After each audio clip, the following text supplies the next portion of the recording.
Peace, family. This is your brother, Mr. Holipsism, here to review Riddick, the third installment of the series. First was Pitch Black, second was Chronicles of Riddick, and the third is just called Riddick. Um, for people who liked Pitch Black, I think you're going to like Riddick. I went to see this at a matinee the other day, Saturday. Had a decent sized crowd there. And the thing that I liked about this movie was, first of all, let me just say this.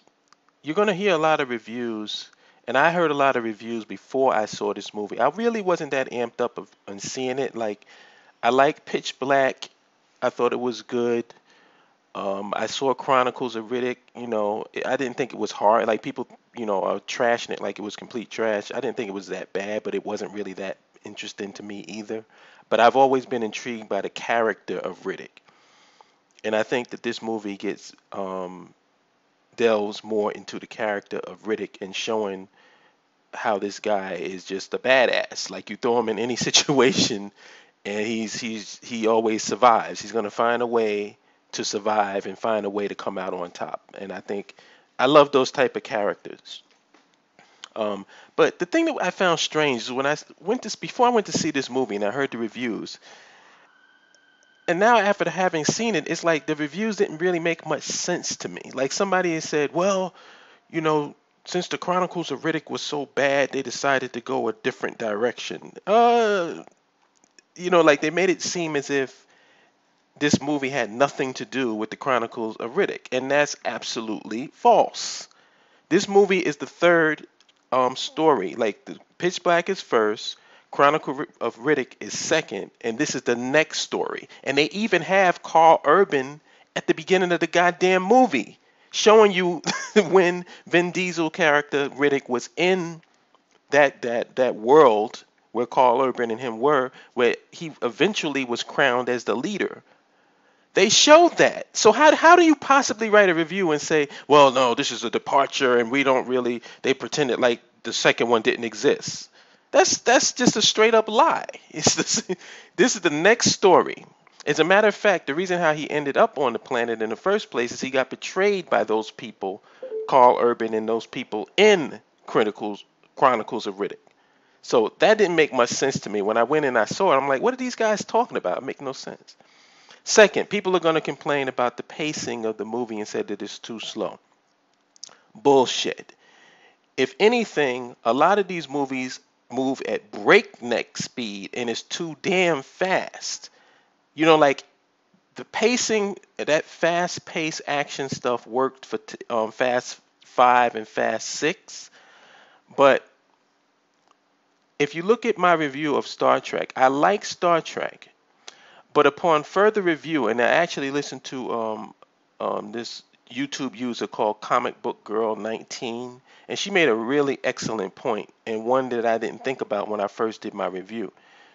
It was action-packed, it was exciting, it was at breakneck speed, but when you think about it, that's not why you watch Star Trek.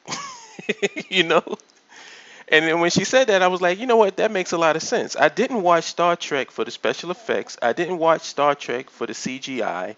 I didn't watch Star Trek particularly for the action. What made me like Star Trek, and I think what made everyone like Star Trek who's a Star Trek fan, is the interaction between the characters. So this movie kind of slows things down and tells the story. It has some world building in the beginning where he's left on this abandoned planet where it seems like the atmosphere is just out to kill him. Everything there, the animals, the environment, everything. And he manages to survive that and actually turn things around to get on top of things. And I found that whole sequence interesting.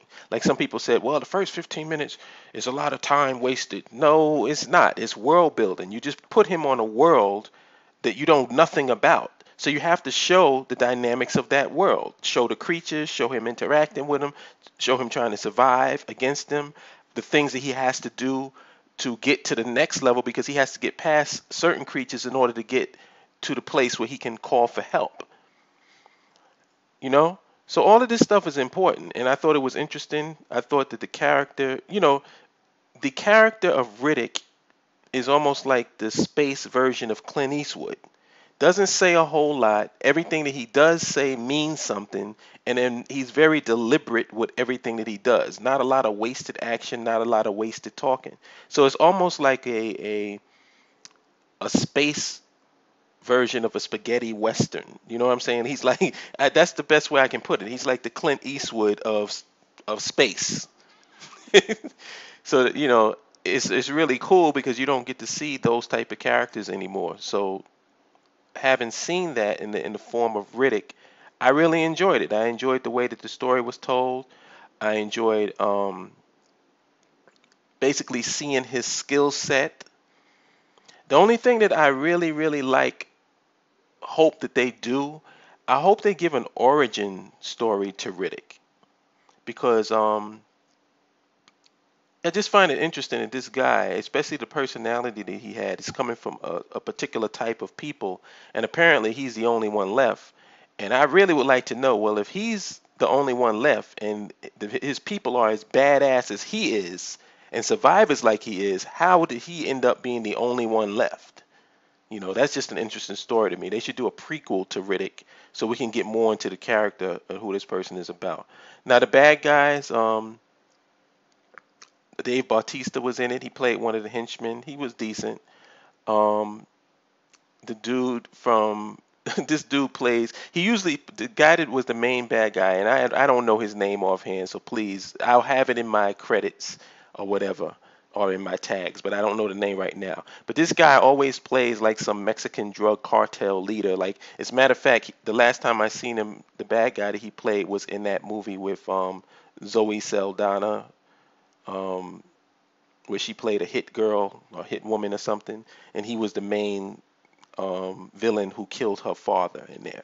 I don't know the guy's name offhand. I'll have to get it after this review is over. But he was usual. He's usually good every time I see him because he's usually good at playing a scumbag, and he played a good scumbag in this role.